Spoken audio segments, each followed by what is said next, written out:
পরিচিত কারোর সাথে কথা বলি না। একটা সময় তো অনেক পরিচিত ভাবতে আমাকে। কালকে তোমার বিয়ে, তাই না? শুনেছেন যখন, তাহলে আবার বলছেন কেন? তোমার মুখ থেকে শুনতে চাই। ঠিকই শুনছেন, কালকে আমার বিয়ে। কি বলবেন বলেন। তোমার সাথে যেদিন শেষ কথা হয় সেদিন একটা কথা বলেছিলাম, মনে আছে? কি কথা? এটাও মনে নেই?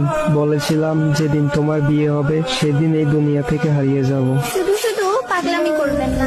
সত্যি আমার কপালটা একবারেই খারাপ। ভেবেছিলাম আমার মুখে কথা শুনে বলবে তুমি কি ভেবেছো, তুমি মরে গেলে আমি বেঁচে থাকবো, কিন্তু ভুল ভেবেছিলাম। তুমি তো আমাকে ভালোই বাসনি কোনোদিন। জানো, আমি একবারে একা হয়ে গেছি, বাসা থেকে চলে এসেছি। আমি থাকলে নাকি সবার সমস্যা হয়। এমন ভাবে কথা বলছেন কেন? বিষ খেয়েছি তো, তাই এমন একটু কষ্ট হচ্ছে। সমস্যা নাই, একটু পরে নিশ্চুপ হয়ে যাব। কি কেন এমন করছো? জানো, আমার অনেক কষ্ট হচ্ছে। তুমি এখন কোথায় আছো? বলতে পারবো না, আর জেনেও কোনো লাভ নেই। আমাকে বাঁচাতে পারবে না। মৃত্যুর আগে একটু কথা বলবো তোমার সাথে, শুনবে? বলো, কোথায় আছো? তো ইয়া করছো কেন? একটুও কান্না করবে না। জানো, অনেক স্বপ্ন ছিল তোমাকে নিয়ে।